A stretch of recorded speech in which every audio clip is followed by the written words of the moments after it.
Assalamualaikum. Setelah membahas lokus kendali kemarin, ada satu rahasia lagi untuk sukses diet. Bukannya dengan cara melempar celana dalam bekas pakai ke atas genteng, karena itu bisa salah sasaran, bisa naplok ke mukanya kucing. Kasian kan? Lebih panjang lagi urusan, kalau naploknya malah ke mukanya Pak RT sekalian. Bisa semaput keracunan zat kimia berbahaya. Walah. Satu rahasia kecil untuk sukses diet yang saya maksud itu sugesti batin. Silahkan ditanyain satu-satu handai tolan yang dietnya sukses. Banyak kan tuh ya, pasti punya sugesti batin yang tepat. Gue bisa, gue pasti bisa. Nah, atau sugesti lain yang lebih dalam maknanya. Kalau sugesti batinnya belum udah nyerah duluan, atau angin-anginan, kan suksesnya mungkin 1% aja belum tentu. Aduh, sedot lemak pun bentar lagi paling gue melar lagi nih. Nah, berat tuh. Kalau bisikan hatinya, sugesti batinnya seperti itu. Orang alim tuh ya, bisa rajin puasa. Kalau gue ini apa sih? Nah, gue tuh pasti lemes lah. Tiap kali kalau puasa Senin Kemis. Gue tuh nggak mungkin bisa ya, kalau mesti puasa, fasting tanpa sahur. 9 minggu? Ampun DJ, gue ini kan orang yang angin-anginan. Nah, kalau belum nyoba aja dah kayak gitu bisikan hatinya, mau sukses lewat mana coba? Susah lah ya. Jangankan batin yang negatif, batin yang abu-abu, yang ragu-ragu, itu aja udah berat. Kalau mau sukses gimana? No. Sikap yang positif saja itu juga nggak cukup. Batin yang positif saja itu nggak cukup. Ide-ide positif, optimisme itu mesti terformulasi dengan apik. Keyakinan yang kuat itu mesti diinternalisasi ke segenap sel yang ada di tubuh kita. Caranya antara lain dengan sugesti batin tadi. Cocok apa enggak nih namanya? Tapi kurang lebih itulah idenya. Cara-caranya gimana? Nantilah kita bahas yang lebih teknis. Tapi intinya, ini seperti sugesti yang di TV-TV itu loh. Nggak mesti ajaib bingit kayak para ahli hipnotis kelas dunia. Tapi pokoknya semangat itu tidak cuma di permukaan, tapi harus nancep sampai ke alam bawah sadar. Masa kalah sama anak-anak bimbel yang mau masuk perguruan tinggi? Bimbel-bimbel yang bagus tuh ya. Biasa tuh nantangin para pejuang. Kamu pengen masuk mana, Ajeng?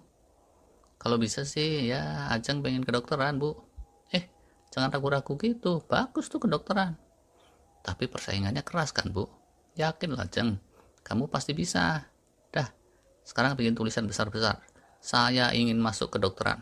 Taruh di pintu lemari atau di cermin.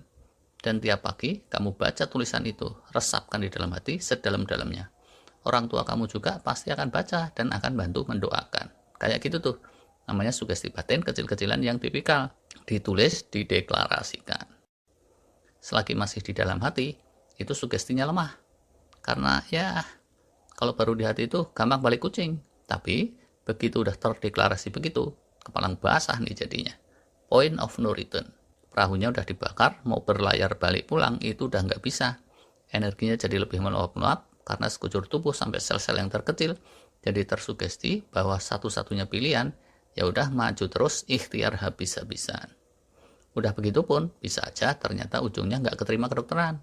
Rezeki ada yang ngatur kan ya, dan takdir Allah nggak bisa dilawan.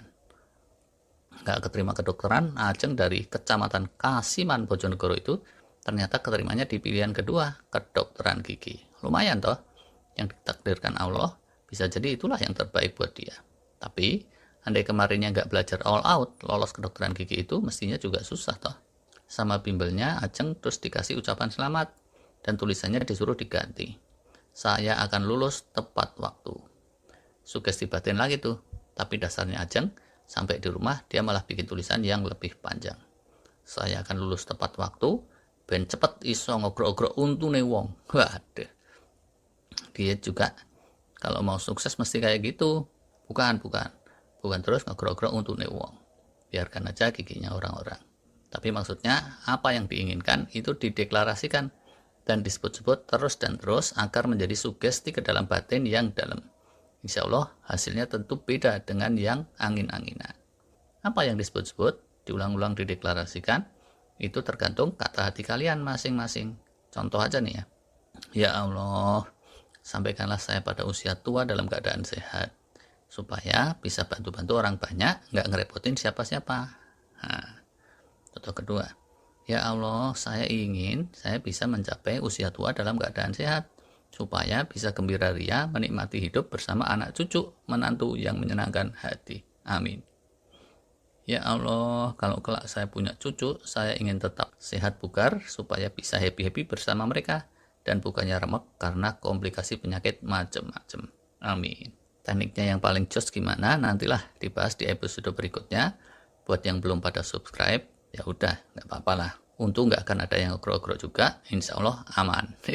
Kalian subscribe atau tidak, kalau Allah mentakdirkan kanal ini tetap bisa sukses.